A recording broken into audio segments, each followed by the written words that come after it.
बाहर बहुत तेज बारिश हो रही होती है कि तभी पिंकी और राजू अपने घर से बाहर आते हैं और बारिश में खेलने लगते हैं। वो दोनों खेल ही रहे होते हैं कि तभी उन दोनों की माँ सुनीता घर के दरवाजे पर खड़े होकर हाथों में तौलिया लिए उन दोनों को आवाज लगाती है, राजू पिंकी बहुत खेल लिया तुम दोनों ने, अब घर में आओ वरना सर्दी लग जाएगी। अरे माँ सर्दी है तो क्या हुआ, वैसे सर्दी की बारिश में ही तो मजा आता है। हाँ राजू तू बिल्कुल ठीक कह रहा है। माँ अभी तो हमने बारिश में खेलना शुरू किया है, हम थोड़ी देर बाद आएंगे। घर में आप तब तक खाना बना लो, हम लोगों को बहुत भूख लग रही है। खेलने के बाद और भूख बढ़ जाएगी। जब हम नहाकर अंदर आएंगे तो आप फटाफट हम लोगों को खाना दे देना। मैं जानती हूँ कि अभी सर्दियों की बारिश हो रही है, लेकिन बच्चों बारिश में ज्यादा देर खेलना सही नहीं होता। अब चुपचाप अंदर आओ वरना मैं बाहर आ जाऊंगी, और मैं बाहर आई तो दोनों को दो दो थप्पड़ लगेंगे। माँ की बातें सुनकर राजू और पिंकी एक दूसरे की शक्ल देखते हैं और अब चुपचाप घर के अंदर चले जाते हैं। जिसके बाद वो दोनों एक एक करके अपना शरीर तौलिए से पोंछते हैं और कपड़े बदलकर खाना खाने बैठ जाते हैं। तभी वहाँ उनकी दादी आती है और कहती है, बच्चों बारिश में ज्यादा देर नहीं खेलना चाहिए, क्योंकि सर्दी की बारिश भले ही मजेदार होती है, लेकिन वो कब हमें बीमार कर जाती है हमें पता नहीं चलता।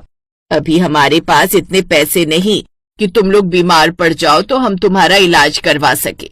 तुम जानते हो ना तुम्हारे पिता महेश मजदूरी करके इस घर का गुजारा करते हैं। दादी की ये बात सुनकर राजू और पिंकी थोड़े सहम जाते हैं। उन्हें पता है कि उनके घर के हालात थोड़े तंग हैं, लेकिन बच्चों का मन तो चंचल होता है।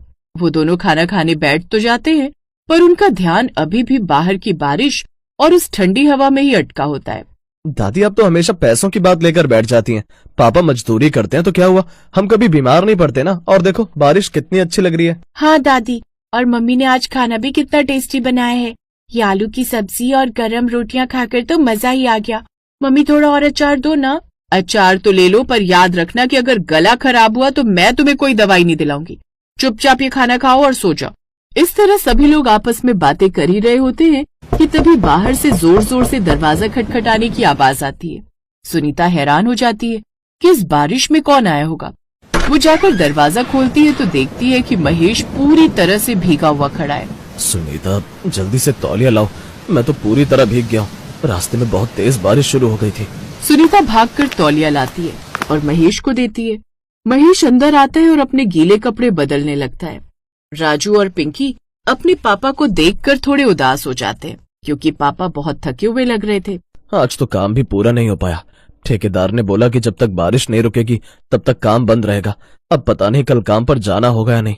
अगर बारिश ऐसे चलती रही तो इस महीने का खर्चा निकालना मुश्किल हो जाएगा। देखा सुनीता, मैं यही कह रही थी कि ये बारिश देखने में तो अच्छी लगती है, पर हम जैसे गरीबों के लिए ये मुसीबत बनकर आती है। महेश तू जल्दी से हाथ मुंह धोकर खाना खा ले। महेश खाना खाने बैठता है, लेकिन उसका मन उदास होता है। उधर बाहर बारिश और भी ज्यादा तेज हो जाती है।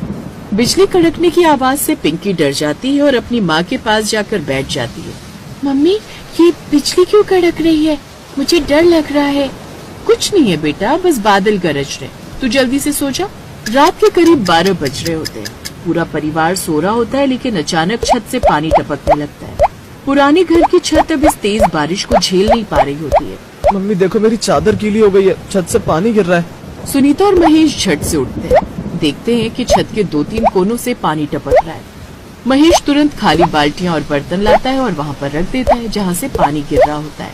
ये छत भी अब जवाब देने लगी है। पिछले साल सोचा था कि इसकी मरम्मत करवा दूंगा, पर पैसे नहीं जुड़ पाए।